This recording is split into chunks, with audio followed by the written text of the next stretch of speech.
What is up, Cancer? How are you guys doing? It's time for your weekly check-in. We gonna see what's going on with y'all in the third week of November.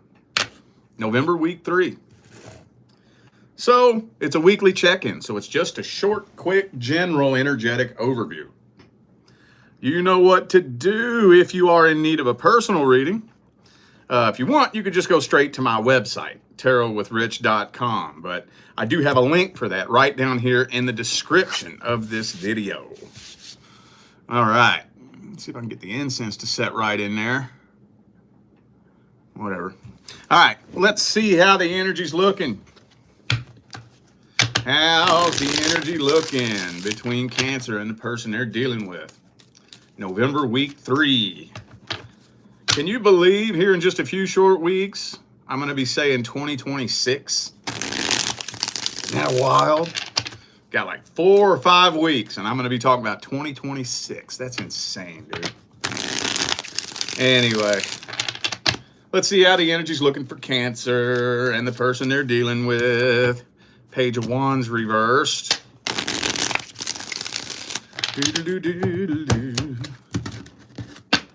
Some of y'all dealing with a fire sign. Ooh. Yeah, I think this person keeps a real close eye on you. There might be a reconciliation attempt here, honestly. I'm kind of feeling like, I don't know, because we have the Tower card and spoiler alert, 5 of Wands, 5 of Cups, Tower reversed. That looks like a reconciliation attempt and a failed attempt. But other than that, I'm not really seeing any other action cards. The only action cards are in the reverse. So I'm kind of wondering how this is happening. We got the 8 of Cups reversed. That's reconciliation energy right there, dude. So I don't know. Maybe this is one of those types of situations where the universe brings somebody back into your life just to show you and remind you that this is something you need to let go of, you know? So, looks like a brief reconnection and then moving on from this, disappointed. All right, I think you're going to find out that they still on their same old bullshit. Same old story, same old song and dance. And you know what? I think this is a good example. Well, this would kind of depend on how long you and this person have been apart from each other. But for those of you dealing with a situation that ended a while back, it's like watching a movie for the first time since you were a little kid. Have you experienced that?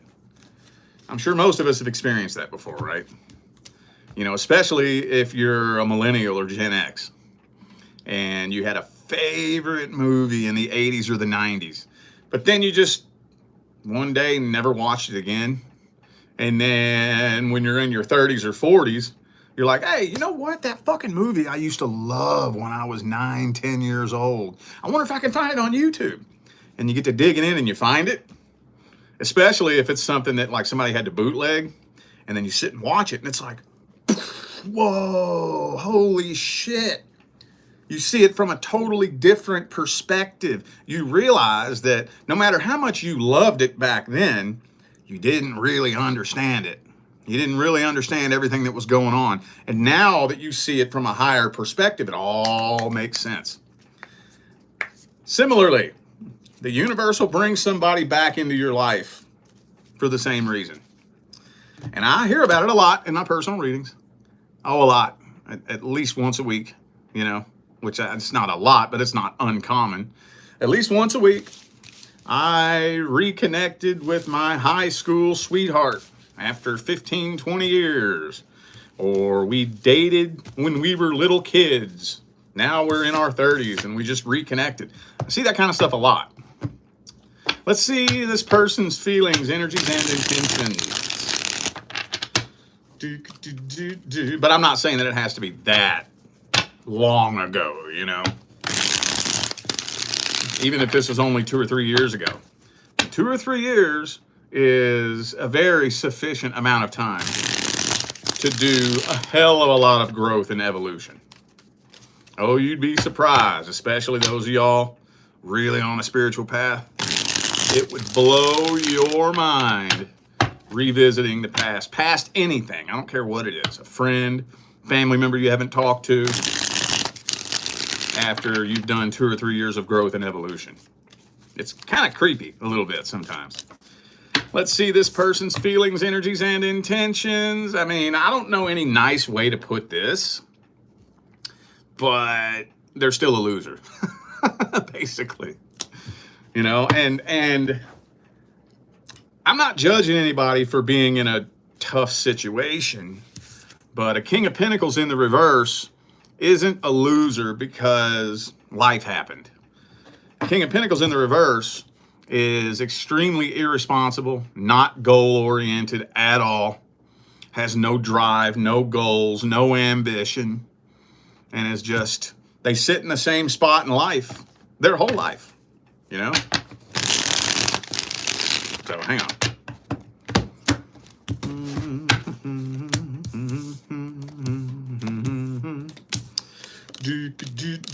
So they haven't moved on from this. This is weird. This is really, really weird because we got Death reversed, 8 of Cups reversed. That's wanting to make a return. They haven't moved on from this. But 10 of Cups reversed at the same time. So maybe they're just not really confident that the two of you would be able to have anything successful. I don't know. That's weird. That's a strange energy. Usually when you see these two right here, you'll see a 10 of Cups upright, like they want to be with you. This is, you're dealing with a very weird individual. You know that, right? Very weird, lost, broken, confused individual. Ace of Cups reversed. This person makes no sense. They make no sense. And then the Queen of Pentacles reversed. King and Queen of Pentacles reversed. This person is just very, very lost, broken, and confused in general, just in life altogether. But I think they probably even been fucking dreaming about you, though. Oh, yeah. Oh, we got a Page of Cups. So they got feelings for you a little bit. This is confusing me, just trying to read this person's energy. All right, whatever. I guess let's get the advice. That all you can do at this point. Chariot reversed.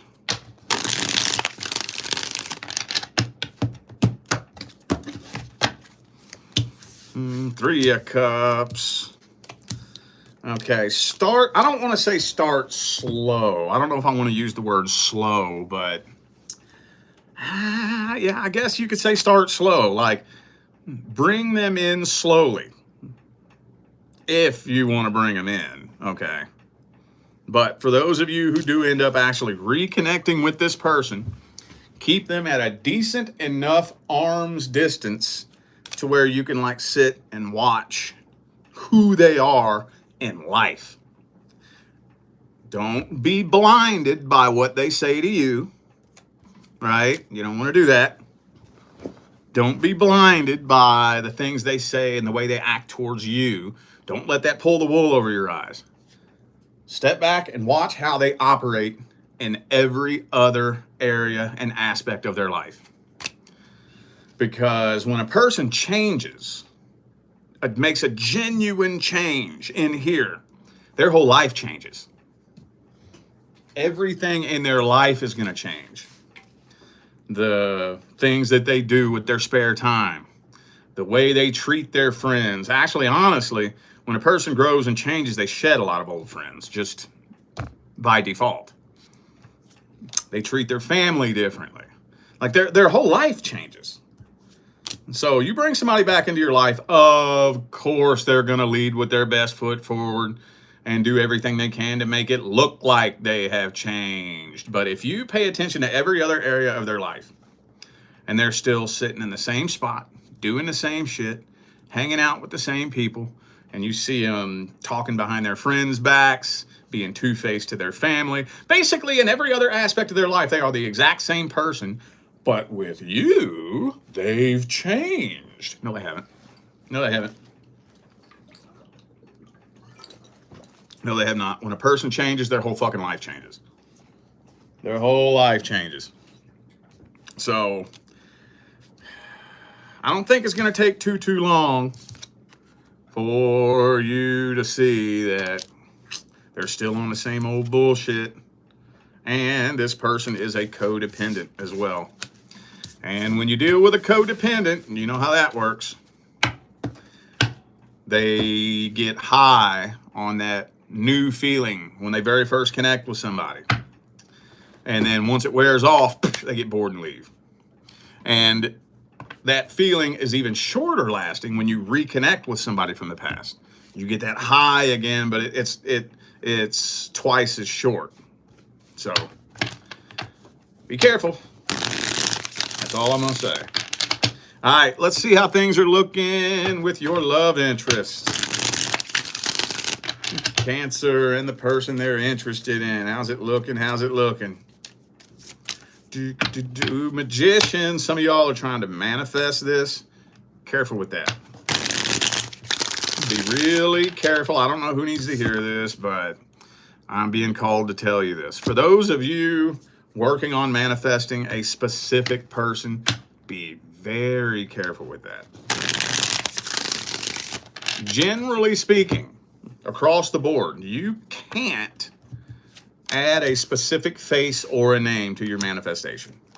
And I know there's a lot of people out there that tell you that you can. That's not smart. That's really stupid advice. What you can do is you can manifest crossing paths with somebody. You can manifest an open door of opportunity, an opportunity to shoot your shot. But you cannot manifest somebody to feel a certain way. You cannot manifest somebody to make a certain decision.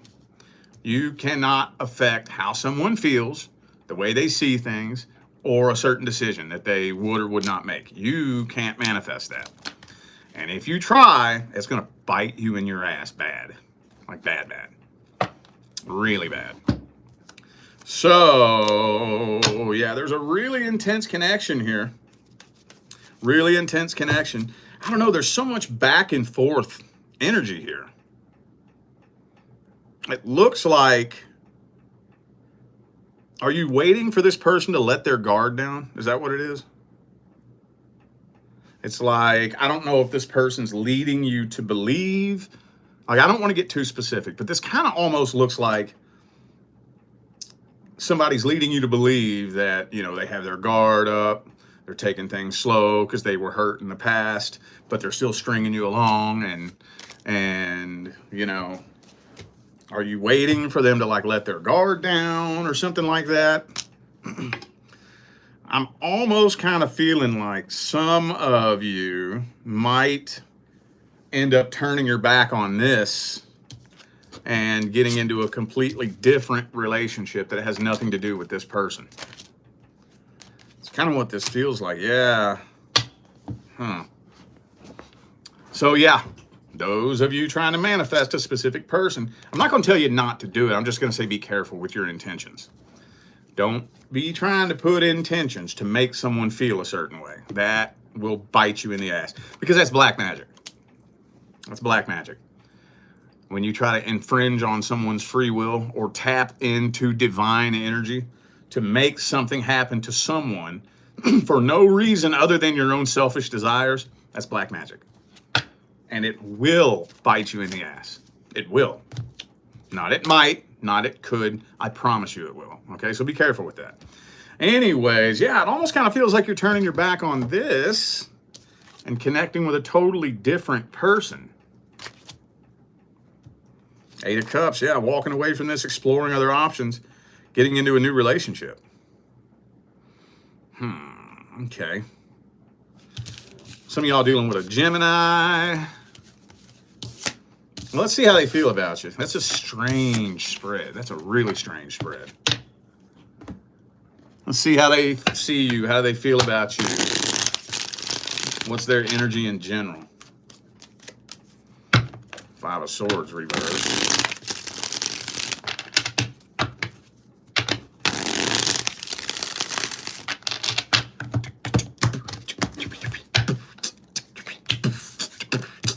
Yeah, they are guarded. They are guarded. That is faux damn show. That's what I thought. That's what I thought. There's somebody else in the mix. Yep. Yep, that's the case most of the time. And for some of you, it may not just be one person, but I think they just have their options open in general. You know? Which makes no sense. If you are so guarded like that, then what's the point in having your options open, you know? I've never been able to understand that. Never been able to understand that. I mean, I know what it's like to be guarded. Oh, I know what that's like. And I don't know about anybody else, but anytime I ever found myself where my guard's up, I don't fucking want nobody fucking with me at all. I want to be alone. Leave me alone. I got my guard up. So why would, it makes no sense. It makes no sense. So usually it's because a person is lonely, empty, and codependent, and they think that a relationship is what is going to create love, happiness, joy, and abundance. And it doesn't work that way.